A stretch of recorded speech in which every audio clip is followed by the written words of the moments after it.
I'll pay the alimony and child support in one lump sum, so just divorce me. As a new mom, I couldn't believe what Noah just boldly said to me. Behind Noah, his affair partner is smirking in a sickening manner. Alimony and child support? That's a given. In fact, that's not even close to enough. These fools think they can solve everything with money. I'll give them a taste of hell. My name is Sophia, and I'm 31 years old. I'm just your average housewife, balancing a job and married life. I've been married to Noah for 4 years. Noah works at a top-tier company and has just recently been promoted. From the start of our relationship, Noah was mild-mannered, and we didn't have any noticeable fights. Even after getting married, that didn't change, and we lived a calm, everyday life. But lately, I've been feeling like Noah has grown distant. To begin with, we're in our 5th year of marriage and still don't have children. We've been undergoing fertility treatments, but haven't seen much success. Noah, I'm sorry. It looks like it didn't work again. I said to Noah with a regretful look on my face. Well, it's tough, isn't it? There shouldn't be any problems on either of our ends. I wonder why. It is what it is. There's nothing we can do. I guess you're right. Well, we've been married for 5 years now. I'd like to have kids too. Yeah, I'm sorry. If this were a little while ago... Don't worry about it. We'll try again together. We'll try again together. But for some reason, he's recently made more comments concerned about not having children. We've both had fertility tests and neither of us has any issues. The doctors suggested it could be due to stress or lifestyle habits, but since we both work, our lifestyles are fairly similar. I never felt a significant amount of stress in my gentle life with Noah, so why now? Lately, I've started to feel pressured by Noah's comments. Could it be that his parents are also unhappy about us not having kids? I decided to talk to them about our fertility issues and visited Noah's family home alone. His parents are usually very kind and treat me like their own daughter. That's why I felt even more guilty. Before I knew it, I was bowing my head to them. Father-in-law, mother-in-law, I'm truly sorry. Upon seeing me like this, his parents nervously asked, What's the matter, Sophia? What on earth happened? I've been having trouble conceiving a child with Noah. Is that so? Sophia, lift your head up. I'll do my best, so please continue to support my marriage with Noah. As I kept my head bowed, tears streaming, father-in-law quietly muttered, Lift up your face. When I slowly lifted my head to look at them, both were wearing gentle smiles. Sophia, don't worry about it. Exactly, it's not like we only approved of your marriage to have grandchildren. But it took us 7 years after getting married to have a child. Exactly. You're still young, Sophia. Don't worry about it. Don't stress over this. We'd consider ourselves lucky just to see the faces of grandchildren when it happens. Sophia, worrying like this isn't good for your body. Let's take it easy. Thank you so much, father-in-law, mother-in-law. Their warm words seemed to blow away all my anxieties. Thanks to them, I felt lighter and the will to keep trying. From that day on, Noah and I resumed our treatments. We continued to do our best, wanting to bring joy to Noah's parents. As a result, congratulations! You're 7 weeks pregnant! Really? I was at a loss for words, filled with both joy and surprise at the doctor's announcement. Recently, I had been plagued by nausea and fatigue and wondered if maybe... Finally, I was blessed with a child too. See? This shadowy figure here is your baby's little room, but you're not in the stable period yet, so don't overdo it, okay? Yes, thank you so much! 6 months after talking with Noah's parents, we finally conceived a child. All the effort we've put in for so long was truly worth it. I immediately called Noah. Noah, listen! I'm finally pregnant! Really? Are you serious? Yes, I am! The OBGYN confirmed today that I'm 7 weeks along. Wow, that's great! Really great! Thank you for being by my side. Let's keep working on this together. Yeah, sure. Noah quickly said he had to get back to work and hung up the phone. I thought he'd be happy, but he didn't seem all that thrilled. It was a little unsettling, but we've gone through hardships together for 5 years. There's no way Noah wouldn't be happy. That's what I kept telling myself as I waited for him at home. Making dinner was hard with the morning sickness, but I pushed through it to prepare Noah's favorite meal. To my disappointment, Noah didn't get home until just before midnight. As he quietly muttered, "I'm home," I rushed to him. "Noah, why are you so late today of all days? I made dinner and was waiting for you." Right. Sorry, I had to work late." "Work late? Your office usually closes by 8 or 9 at the latest. Why today?" "Geez, can you not? I'm busy too, you know. I'm going to bed." "But I went to all this trouble to make dinner." "Enough already! I'm tired. Just let me rest." With those harsh words, Noah stormed out of the living room, making a loud noise as he left.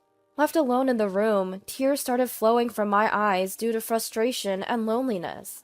Why is he so cold today of all days? It's supposed to be a happy day since we found out I'm pregnant. Could it be that Noah isn't happy about this pregnancy? From that day on, Noah's attitude clearly grew colder. I noticed our conversations as a couple had dwindled significantly. Mostly, it was just me talking. All Noah would reply with were short answers, like, "Yeah," or "uh-huh." Several months passed, and Noah's cold demeanor remained unchanged. Then another curveball was thrown into our already rocky relationship. One day, Noah came home from work and casually dropped a bombshell. "By the way, I'll be working alone starting at the end of this month." "Are you kidding? For how long?" "About 2 months, so you'll have to hold down the fort while I'm away." "Wait a minute. Our baby is due soon, you know. Can't I go with you?" "Switching hospitals would be a hassle, right? I'll keep in touch, okay?" "I can't believe you're doing this solo work thing now, of all times." As Noah's departure date drew near, my days were filled with growing anxiety and tears. Why is this happening? It's my first time giving birth and I'm already anxious. How can he not be here with me? What kind of company would send someone on a solo project at a time like this?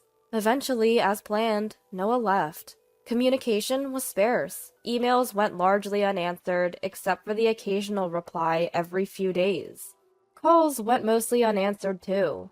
Then, about a month before my due date, I just had to talk to Noah. I kept calling. And when he finally answered, he sounded annoyed and simply said, "What?" "What do you mean, what? I'm about to give birth soon, and I haven't heard anything from you." "Can't help it. I'm busy with work." "I get that, but what about being there for the birth, like we talked about? I even need you to sign a consent form for that." And then Noah said something unbelievable. "Huh? Be there for the birth? Not doing that." "What? But Noah, you always said you definitely wanted to be there." "Too busy for that. Just email me when the baby is born." "You can't be serious." "Well, that's that." "Noah, wait, what? Hold on." The call was abruptly ended on his end. Despite my several attempts afterward, Noah didn't pick up. But at that moment, I realized something.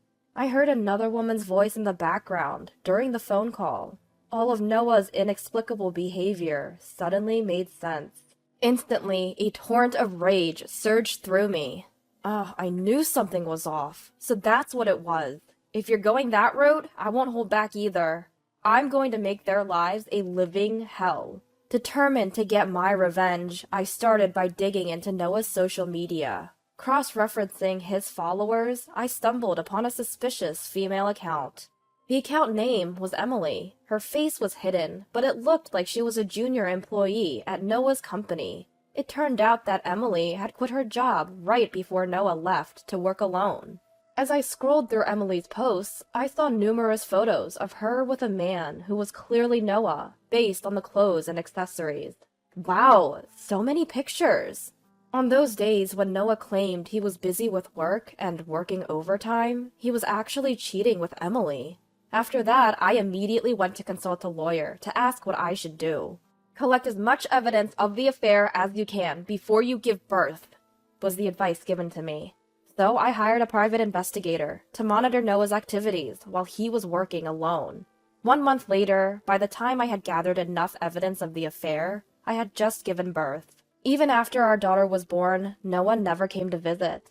Worse yet, he ignored my calls. All I got was an email saying, "Congratulations," in a single line. According to the investigator, while I was in labor pain and exhausted from giving birth, Noah was with his mistress. They entered a room together, kissed on the street. They were acting without any restraint. Even after I was discharged and started taking care of our child alone, Noah never returned home. The evidence of his cheating just kept piling up.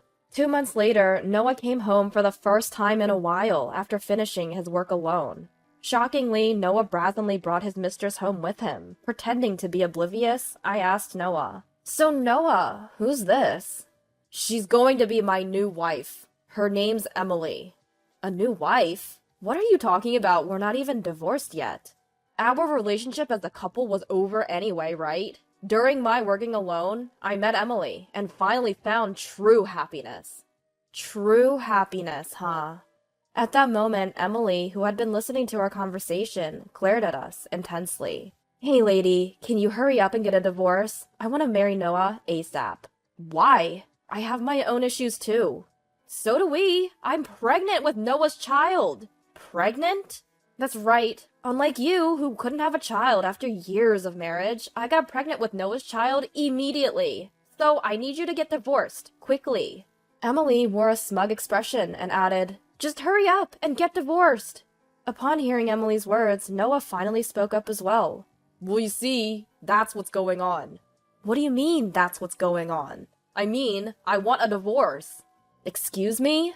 "I'll pay the alimony and child support in one lump sum. So please, let's get divorced."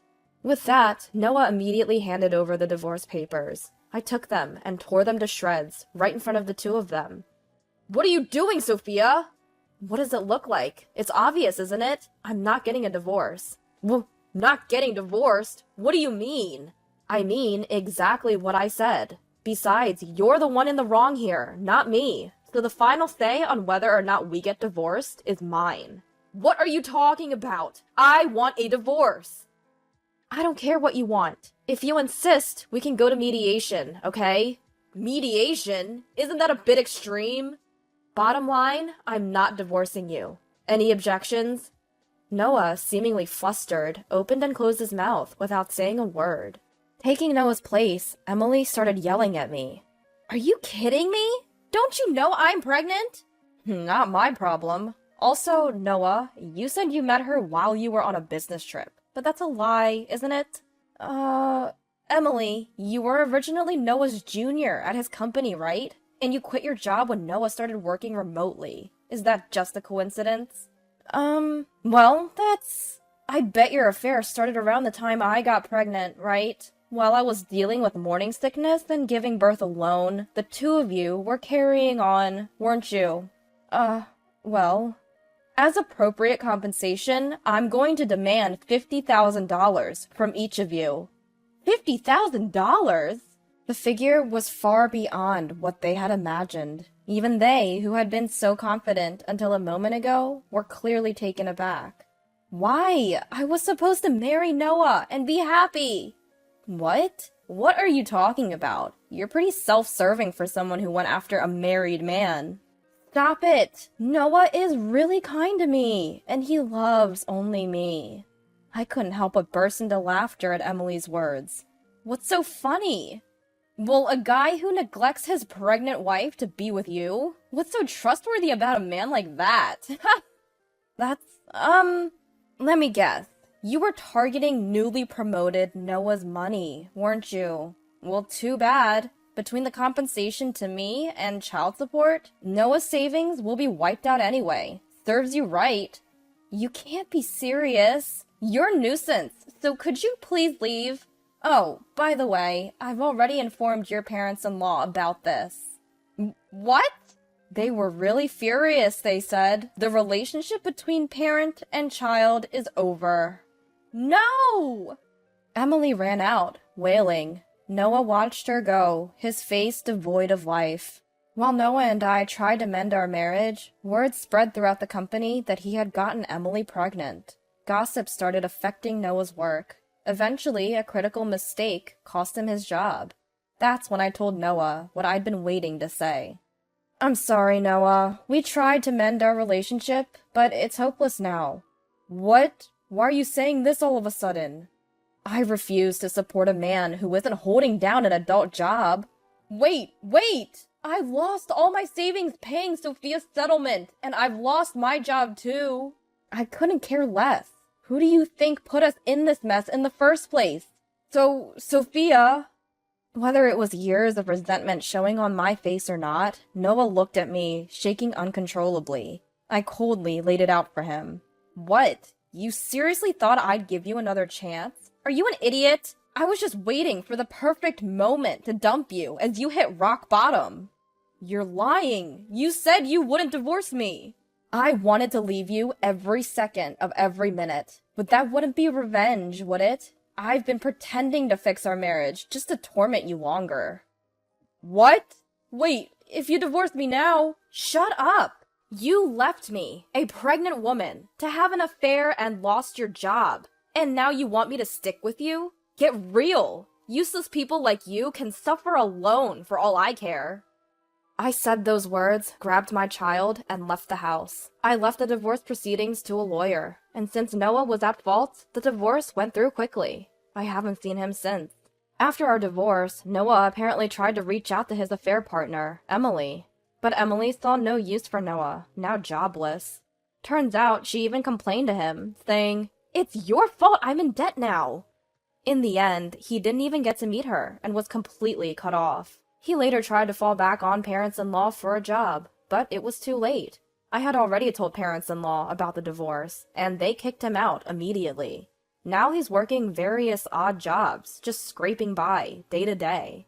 As for me, I've moved back to my parents' house with my daughter, and now we're living with Dad and Mom. I also keep in touch with parents-in-law regularly and keep them updated on my daughter's growth. I know there will come a time when my daughter will be sad about not having a father.